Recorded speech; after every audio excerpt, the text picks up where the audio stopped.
of these are not rare, like as in like expensive, like they're not worth any money. They're just not super popular. I do have a few that are worth money. I showed you one, that was Rule of Rose. And then this one is also worth a little bit of money. My first game I'm talking about tonight is Shin Megami Tensei Devil Summoner 2 Raid Out Kuzunoa versus King Abaddon. And this game was really pretty good. I didn't beat it. I didn't beat most of the games that I have. Why is that? I don't know. Probably because I can't actually finish anything. Well, that's not true. I finished some things, but I just move on. I want to try things out. I want to dabble in them in the games, and then something else comes out, and I want to try it, and there's just not enough time to finish everything, and then I probably would have finished some of these games, but I haven't had my PS2 hooked up in a long time, but I'm gonna change that. I'm gonna change that soon. But this game was pretty good. It's like an action RPG, and I honestly, I'm really kind of talking out my, I'm making stuff up. I'm not making stuff up, but I don't remember very vividly this game. But it's an action RPG, and I think you have a demon friend at all times. Like, you can summon a demon friend, and I forget how if you capture demons. Yeah, you draw your demons to your side. I think it's got like pre-rendered backgrounds, a la like Final Fantasy 7, 8, and 9, which is really interesting. Honestly, it's pretty good. It was like, I think your guy's like a detective, which is pretty interesting. But it's also very, very like Japanese, obviously, but it's like, it takes place in Japan somewhere. Honestly, it's awesome. Like, I love the Shin Megami Tensei games.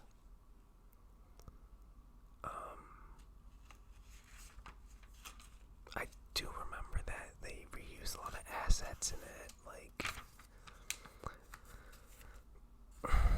but anyway, yeah.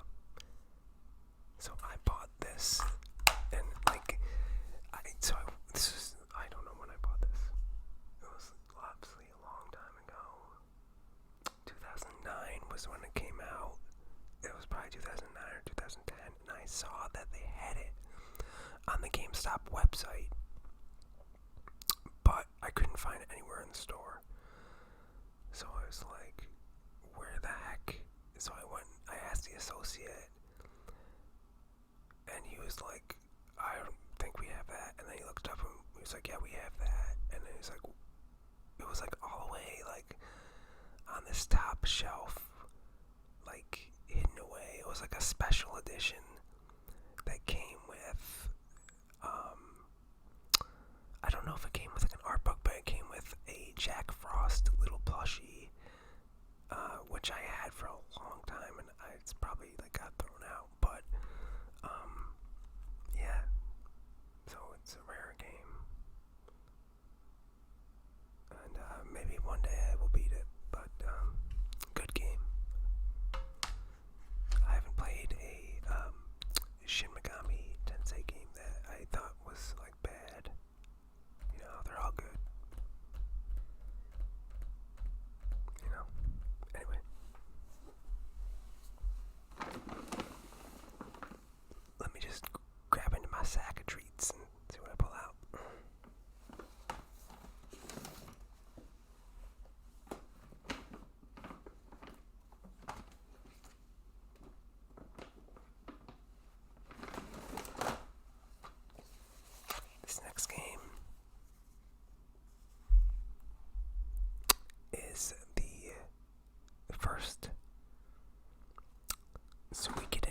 Suikoden.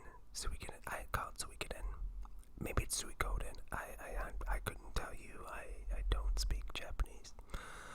But the first PS2 release of this series, and this game is really good. I think this is, I don't know. This might be the best PS2 one. I did beat Suikoden 5, and I can't find it. That's one of the games in my collection I cannot find. I don't know where it went. And I never beat this. So I got stuck. There's this dragon you have to fight, and I got stuck because like you need like a certain rune that like can like block his magic or something. I don't remember, but it's like essential that you have this one rune for this boss fight. And the first time I played through it, I didn't have it. So I started a new game years later, and really loved it, like enjoyed it so much. Got past that boss. Oh wait, no, let me backtrack. I'm wrong there. So, I beat that boss. I finally beat that boss.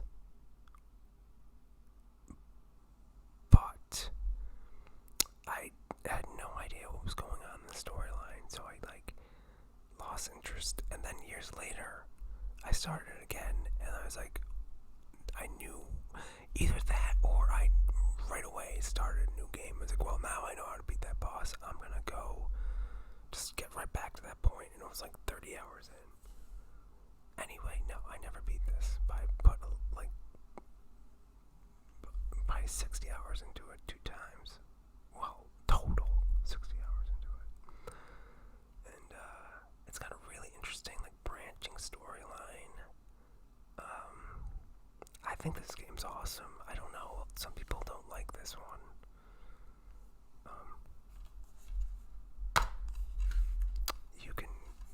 You could download this on the PS3 PlayStation Store. I think you still can. I don't know how many people still use their PS3, but for some reason it's not on the PS4 store. I don't get that. I don't know like why they only have like a very few select amount of. Who's this guy? Is that guy from Suikoden 2?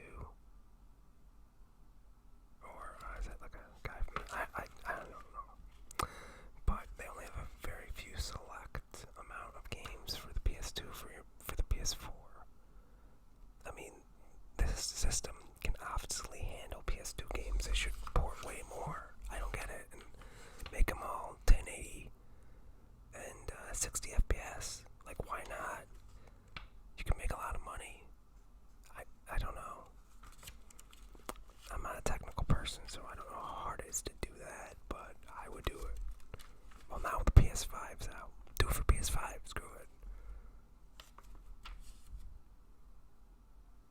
But yeah, I like this game. I like it.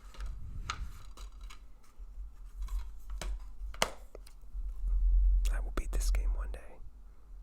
I promise myself that.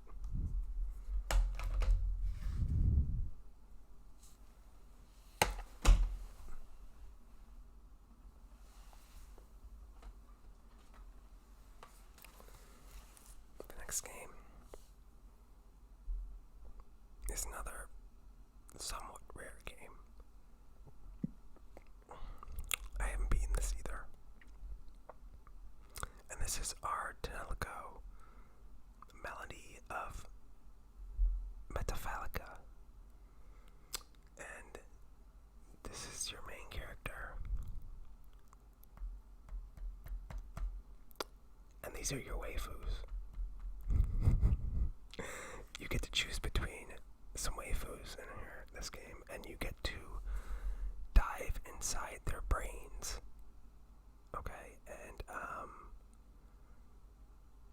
it uses like a lot of sexual innuendo. It's very pervy in Japanese. Like they'll be like, "Oh, You're diving so hard, I don't know if I can take it anymore, how hard you're diving in me. It's like, it's silly. And I remember it being pretty good.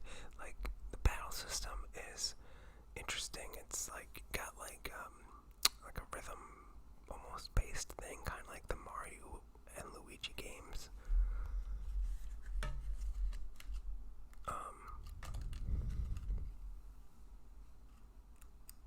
Let's just flip through the instruction manual a little bit. Oh, it wasn't very smooth. There we go. Maybe someday I'll do an ASMR, just like looking through these instruction manuals and like reading some of the pages. That'd be kind of cool.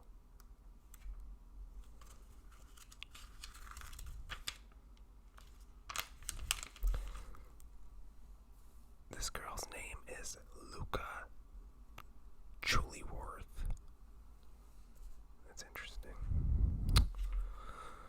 Anyway, it's kind of like a budgety sort of title. Like, the graphics are not that good. It's got that weird, it's a Gust game, so it's got that, I don't know, the PS2 Gust games had this certain look. Not as much. The first Atelier Iris looked pretty good, but I don't know, that this and like Monachemia and like the later Atelier Iris games all have a certain like cheap look. I can't explain it, but another one of my rarer games. I don't know why I said it like that. Okay.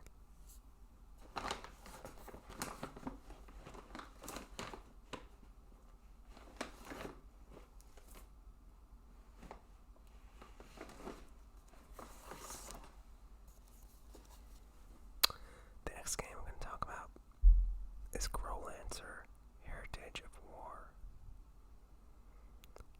So this game is part of the Growlancer series, and the Growlancer series is awesome. Honestly, like, I love this series. I've only beaten the one that came out on PSP, but that game is so good. It's definitely in the top 5 PSP RPGs for sure. And I don't know if it was like originally a PS2 or PS1 game, but it's a remake or whatever. But that one, I forget what that one's called. It's called I can't remember, but it's really good. The one they released for PSP. This one is not as good. I never beat it.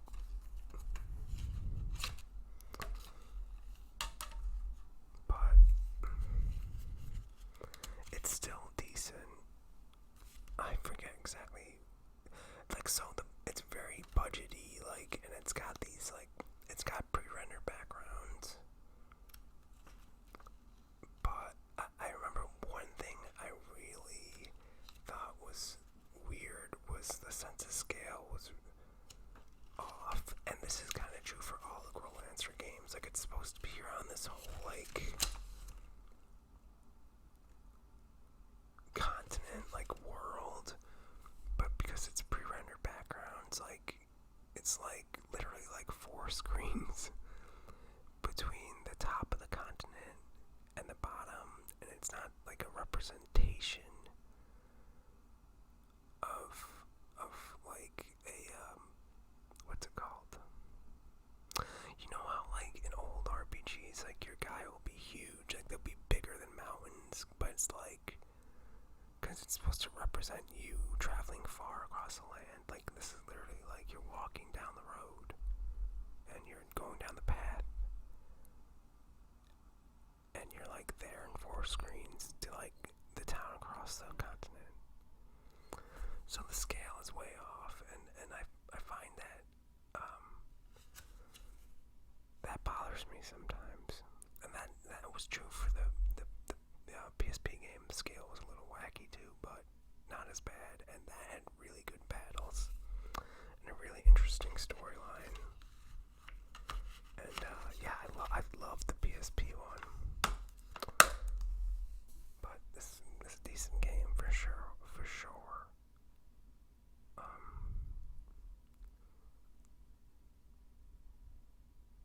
Yep. I also have the Growlancer collection, which is like Growlancer 2 and 3 for PS2. I cannot find it. I hope I can find it. I think it's like in my parents' house in a closet. I gotta look for it again because I know I had it recently, like really recently. And I remember, I think it was Growlancer 2. They were both really good, but one of them was like super awesome.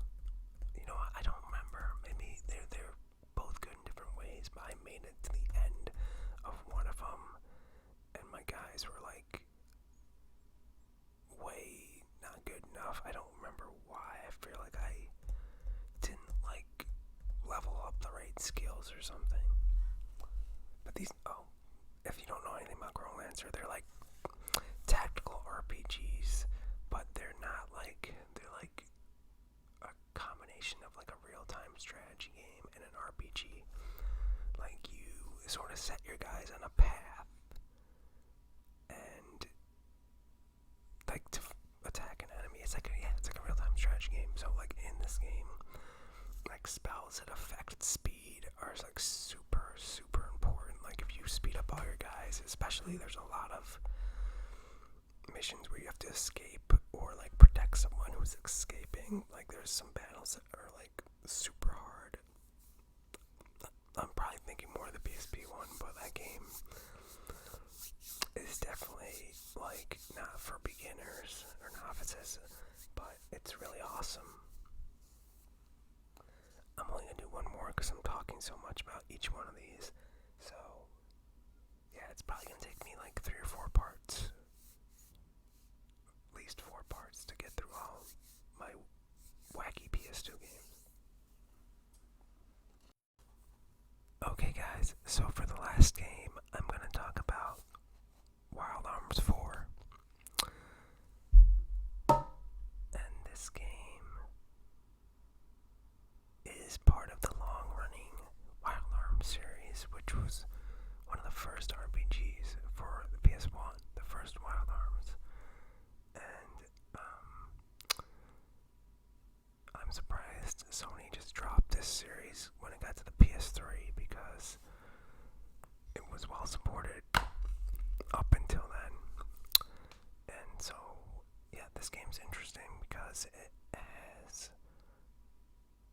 introduces this like hexagon, or it's like a grid-based battle system. And they use that in the 5th one too, apparently. I haven't played that. Supposedly that game is awesome, like, but it's really hard to find. And